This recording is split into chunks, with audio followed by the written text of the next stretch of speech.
जैसे दिखते होंगे, उनका दर्शन करने चलना चाहिए।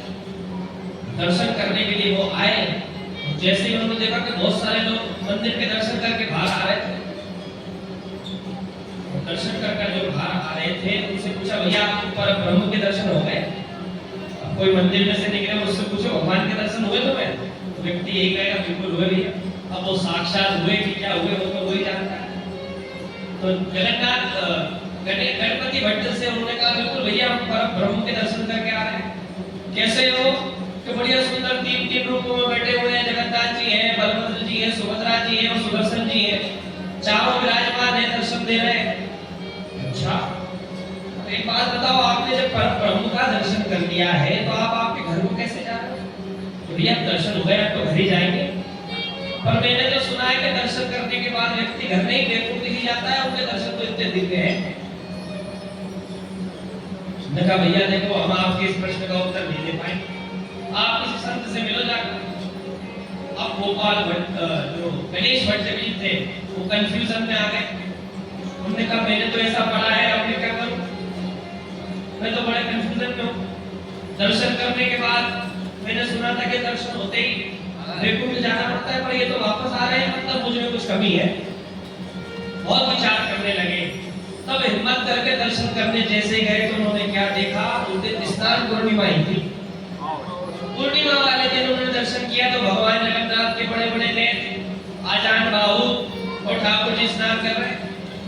उनके मन में भाव आया, दर्शन तो मुझे गणेश जी के रूप में होना चाहिए था। मैंने सोचा था इनके गजमुख होगा, सूंड निकल रही होगी और मैं इनके दिव्य दर्शन करूंगा।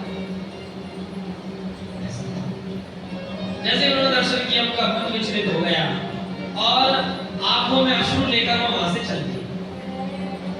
मुझे दर्शन नहीं हुआ। शायद ऐसा हो सकता है केवल मुझे ही दर्शन नहीं हो रहा है, बाकी सबको हो रहा है। एकांत में जाके रुदन करने लगे और हमारे जगन्नाथ जी तो वैसे भक्तवत्सल है। तुरंत उन्होंने इंद्रद्युम्न राजा को स्वप्न दिया कि जाओ भैया, जो पुरी के जो वर्तमान राजा रहते हैं उनको भी इंद्रद्युम्न नहीं माना जाता है। कोई भी जगन्नाथ जी को आदेश देना होता है तो राजा जी को स्वप्न दे देते हैं। आज भी अगर जगन्नाथ जी को कोई कार्य करवाना है तो वो राजा को स्वप्न तुरंत दे देते हैं, ऐसा करना।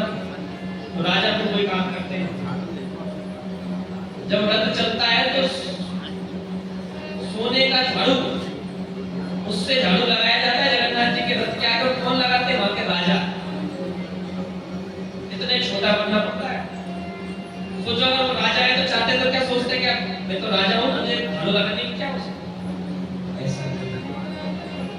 राई के 20 हिस्सा, तांबे से भी 20, और इतने छोटे बन के रहिए तब मिली है जगदीश।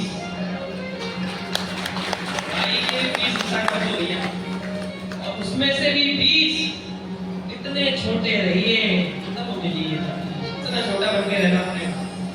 तनिक भी अभिमान आपको आपके धन का आ गया, तनिक भी अभिमान आपकी भक्ति का आपके अंदर आ गया, तनिक भी अभिमान आपके ज्ञान का आपको आ गया, आपको जी कुछ स्वीकार नहीं करें। अभिमान शून्य रहित भक्ति करनी पड़ेगी। अभिमान शून्य होना चाहिए, अभिमान रहित भक्ति करनी पड़ेगी, तब जगन्नाथ की प्राप्ति। उनके अंदर अभिमान नहीं था, रोने लग गए आज गणपति भट्ट जी कि आज मुझे ठाकुर जी के दर्शन नहीं हो रहे हैं, मानो मुझ में कुछ कमी है। जगन्नाथ जी ने तुरंत स्वप्न दे दिया राजा को कि जाओ, मेरा एक भक्त रुदन कर रहा है जो मेरा दर्शन गजमुख के रूप में करना चाहता है, और मेरे लिए ऐसी व्यवस्था करो कि मैं गज का मुख लगाएगा। तब ठाकुर जी का श्रृंगार गजमुख की तरह होता है गणेश जी। आज भी स्नान पूर्णिमा में श्रृंगार हुआ और फिर गणपति भट्ट जी को वापस बुलाया गया। फिर उन्होंने दर्शन करके प्रणाम किया कि जय हो जगन्नाथ, भक्त के लिए आपने आपका स्वरूप ही बदल दिया।